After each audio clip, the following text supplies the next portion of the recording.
Bulleh Hello Shah दी friends, काव्य welcome कला to Pahadi निबंध Boy डॉक्टर Classes. ਦੀਵਾਨ ਸਿੰਘ ਦੀ ਰਚਨਾ ਹੈ। ਇਸ ਵਿੱਚ ਨਿਬੰਧਕਾਰ ਦੀ ਸੂਫੀ ਵਿਚਾਰਧਾਰਾ ਅਤੇ ਉਸ ਦੀ ਕਾਵਿ ਕਲਾ ਦਾ ਮੁਲਾਂਕਣ ਪੇਸ਼ ਕੀਤਾ ਹੈ।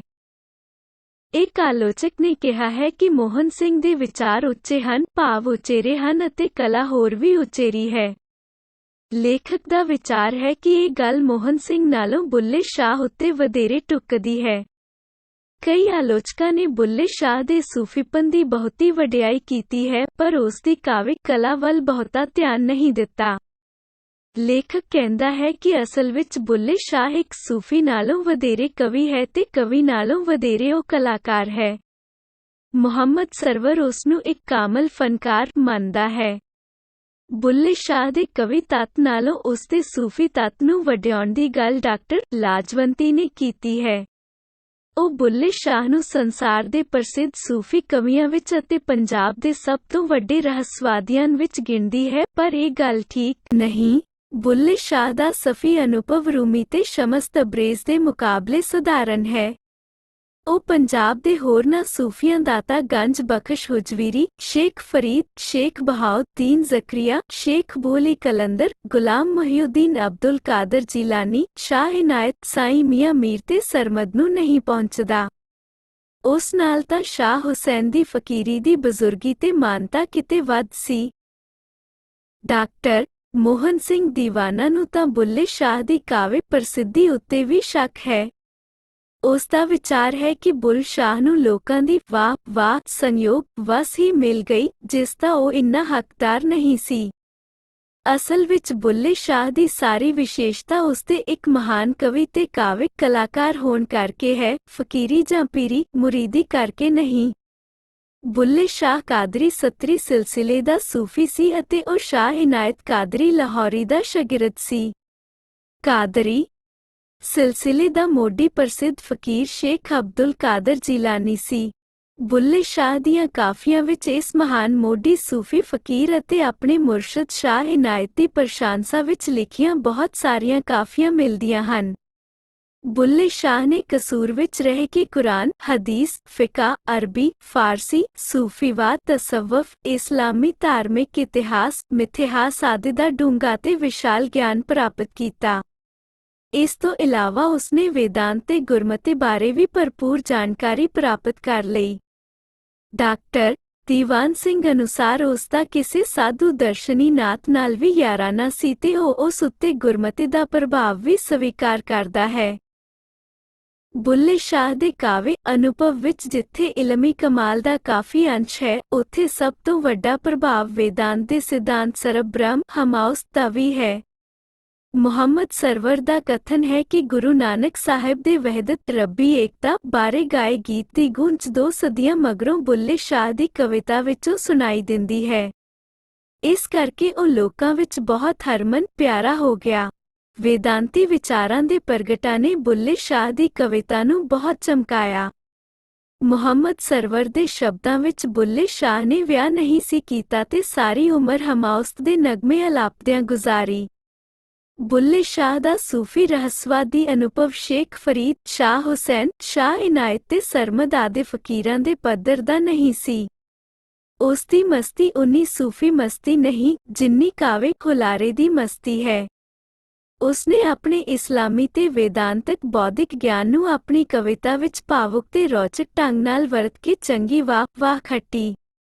ਡਾਕਟਰ ਲਾਜਵੰਤੀ ਨੇ ਉਸ ਦੀ ਬੌਧਿਕਤਾ ਨੂੰ ਹੀ ਉਸ ਦੀ ਪ੍ਰਤਿਭਾ ਦਾ ਵੱਡਾ ਲੱਛਣ ਮੰਨਿਆ ਹੈ। ਡਾਕਟਰ ਅਤਰ ਸਿੰਘ ਵੀ ਬੁੱਲੇ ਸ਼ਾਹ ਦੀ ਕਵਿਤਾ ਨੂੰ ਬੌਧਿਕ ਪ੍ਰਣਾਲੀ ਦੀ ਮੰਨਦਾ ਹੈ। ਉਸ ਦਾ ਵਿਚਾਰ ਹੈ ਕਿ ਬੁੱਲੇ ਸ਼ਾਹ ਦੀ ਕਵਿਤਾ ਵੱਖ-ਵੱਖ ਸੱਭਿਆਚਾਰਾਂ, ਵਿਚਾਰਧਾਰਾਵਾਂ ਅਤੇ ਸਿਧਾਂਤਾਂ ਦਾ ਵਚਿੱਤਰ ਮਿਲਗੋਬਾ ਹੈ।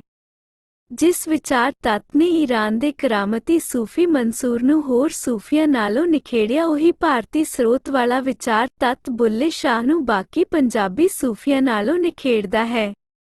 ਫਰਕ ਸਿਰਫ ਇੰਨਾ ਕੀਤਾ ਜਾ ਸਕਦਾ ਹੈ ਕਿ ਮਨਸੂਰ ਇੱਕ ਨਿਰੋਲ ਰਹੱਸਵਾਦੀ ਪ੍ਰਾਪਤੀ ਵਾਲਾ ਸੂਫੀ ਫਕੀਰ ਸੀ, ਪਰੰਤੂ ਬੁੱਲੇ ਸ਼ਾਹ ਕੇਵਲ ਬੌਧਿਕ ਤੇ ਕਲਾਤਮਕ ਪ੍ਰਾਪਤੀ ਵਾਲਾ ਸੂਫੀ ਕਵੀ ਹੈ। ਡਾਕਟਰ ਧਰਮਪਾਲ ਸਿੰਘਲ ਅਨੁਸਾਰ ਬੁੱਲੇ ਸ਼ਾਹ ਸੂਫੀ ਫਕੀਰ ਹੁੰਦਾ ਹੋਇਆ ਵੀ ਭਾਰਤੀ ਅਧਿਆਤਮਵਾਦੀ ਲੀਹਾਂ ਦੇ ਨੇੜੇ ਸੀ। ਮੌਲਿਕ ਅਨੁਭਵ ਦੀ ਕਮੀ ਨੇ ਬੁੱਲੇ ਸ਼ਾਹ ਨੂੰ ਸ਼ੇਖ ਫਰੀਦ ਤੇ ਸ਼ਾਹ ਹੁਸੈਨ ਦੇ ਉਲਟ ਸੁਭਾਵਿਕਤਾ ਤੇ ਸੁਹਿਰਦਤਾ ਦੀ ਥਾਂ ਕਾਵਿਕ ਕਲਾ ਦੀ ਚਤੁਰਤਾ ਵੱਲ ਅਤੇ ਬੌਧਿਕ ਵਿਸ਼ੇ ਨੂੰ ਚਟਕ-ਮਟਕ ਵਾਲੀ ਸ਼ੈਲੀ ਵਿੱਚ ਪ੍ਰਗਟ ਕਰਨ ਦੀ ਕਲਾਤਮਕ ਵਿਉਂਤਬੰਦ ਵੱਲ ਰੁਚਿਤ ਕੀਤਾ। ਇਸ ਤਰ੍ਹਾਂ ਉਸ ਦੀ ਕਲਾ ਤਾਂ ਚਮਕ ਪਈ, ਪਰ ਉਸ ਵਿੱਚੋਂ ਰੂਹਾਨੀ ਕਮਾਲ ਦੀ ਗੰਭੀਰਤਾ ਗੁੰਮ ਹੋ ਗਈ। ਬੁੱਲੇ ਸ਼ਾਹ ਦੇ ਆਪਣੇ ਮੁਰਸ਼ਦ ਨਾਲ ਮਤ-ਭੇਦ ਠੀਕ ਸੂਫੀ ਮਤ ਦੀ ਗ੍ਰਹਿਣਤਾ ਜਾਂ ਅਨੁਗ੍ਰਹਿਣਤਾ ਨਾਲ ਸੰਬੰਧਿਤ ਸਨ।